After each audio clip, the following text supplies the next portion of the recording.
¿Alguna pregunta? Si tienen alguna pregunta, adelante.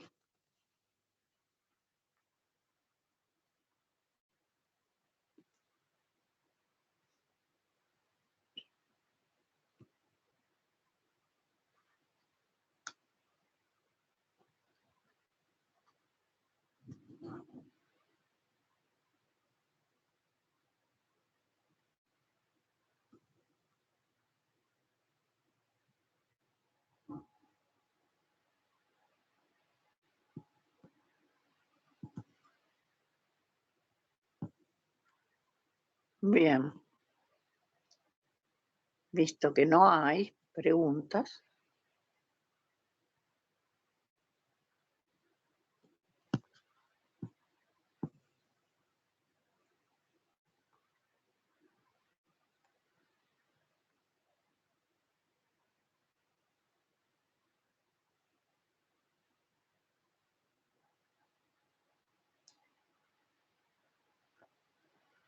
Quería recordarles que si cuando están releyendo y viendo lo que vamos dando en la clase y tienen que hacerme alguna pregunta, les dejo mi correo electrónico.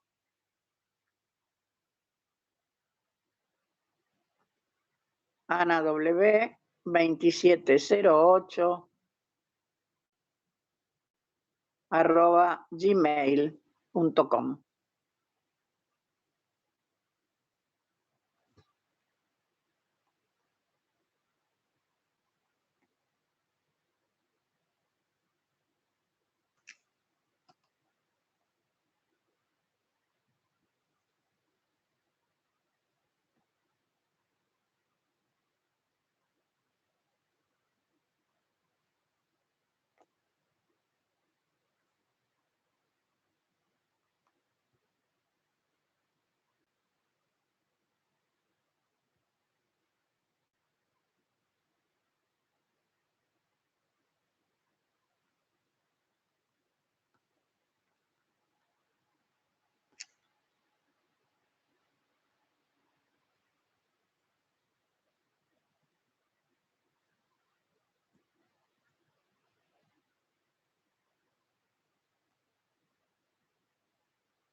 Gastón, ¿podríamos poner la clasificación de las biomoléculas?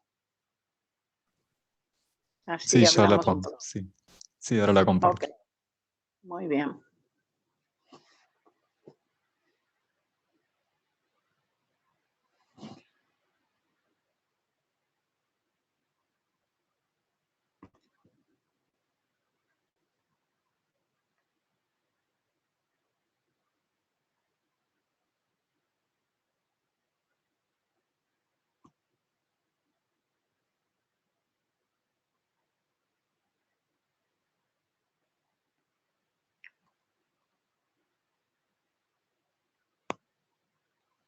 Bueno.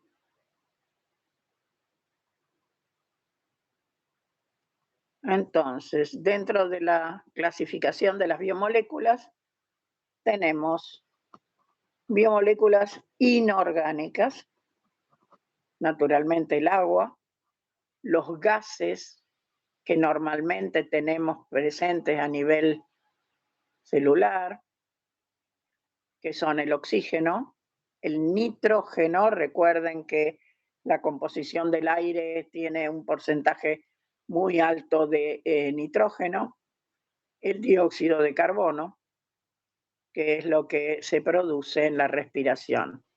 Y después tenemos tanto los aniones, que se forman por por ejemplo, en el caso del dióxido de carbono, por disolución en el medio acuoso, vamos a tener los carbonatos y bicarbonatos, los fosfatos, los cloruros, los sulfatos y los cationes, sodio.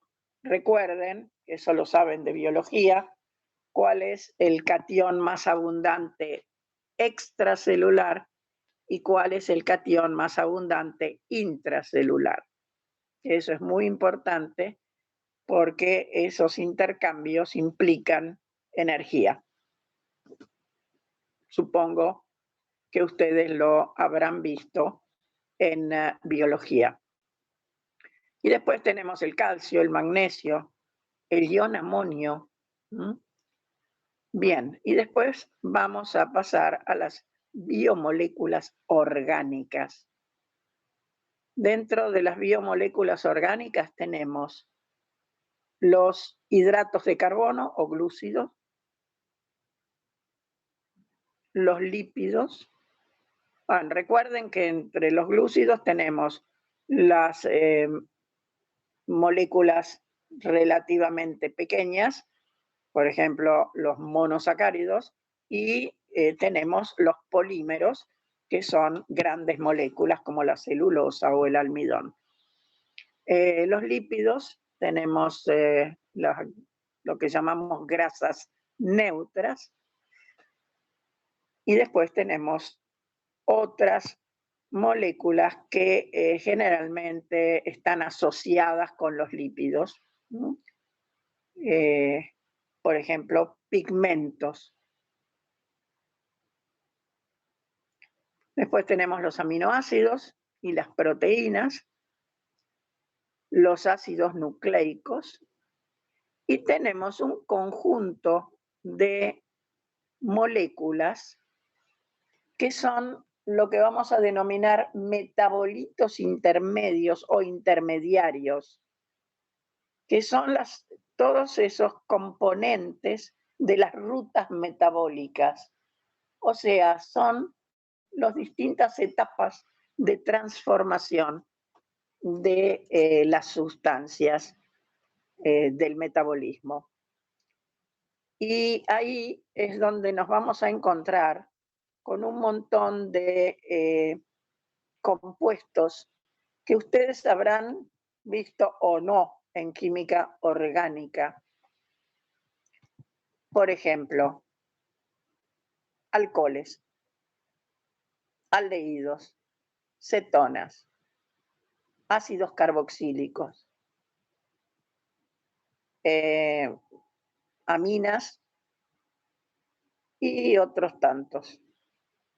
No solamente cuando tienen un solo grupo funcional en la molécula, sino también los que tienen más de un grupo funcional en la molécula. Y eso es muy importante, porque así como vamos a encontrar ácidos dicarboxílicos, vamos a encontrar ácidos tricarboxílicos también. Vamos a encontrar aminas o diaminas, vamos a encontrar amidas, vamos a encontrar, bueno, un montón de esas sustancias que son polifuncionales. Y eso tiene mucha importancia. Muy bien, vamos a hablar un poquitito del agua. Recuerden que es el componente más abundante y es el que permite mantener la vida en el planeta. Les dejo a ustedes que lo lean con calma, cuáles son las propiedades del agua que permiten mantener la vida. Recuerden que como primera medida, el agua tiene un punto de fusión alrededor de 0 grados y un punto de ebullición alrededor de 100 grados. dependiendo de la presión, etcétera. Y eso es muy importante porque es líquida en un amplio rango de temperatura. Y eso permite la vida en nuestro planeta.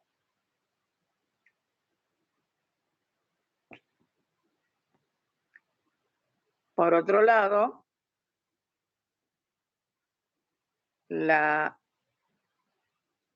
molécula de agua generalmente se asocia con todo lo que sea polar. Por ejemplo, las proteínas.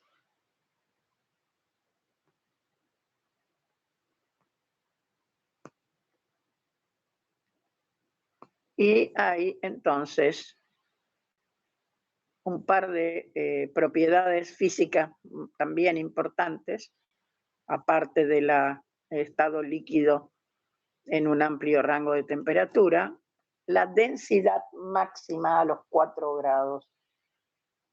¿Qué significa eso? Que si tenemos un cuerpo de agua,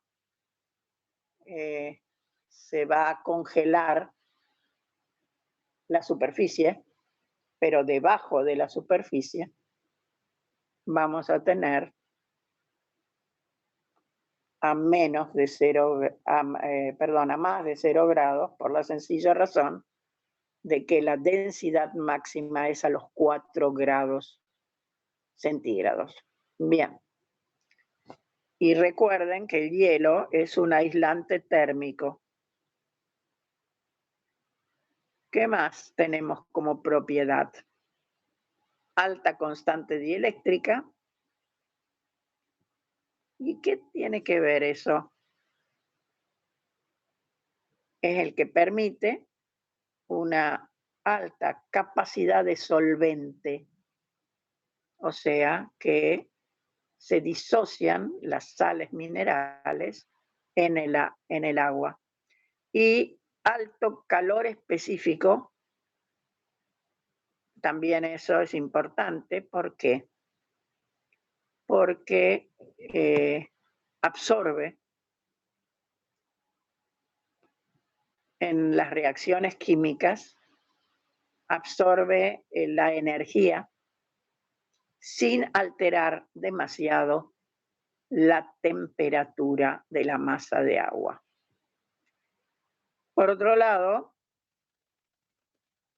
tiene un elevado calor de vaporización.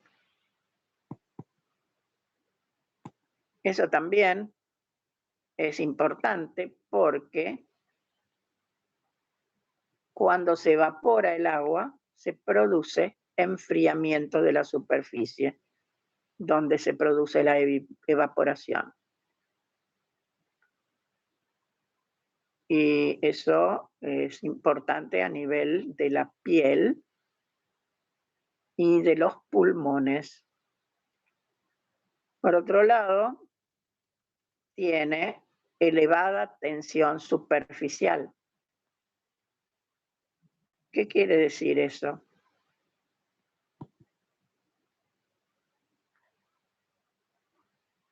¿Cómo es una gota de agua esférica?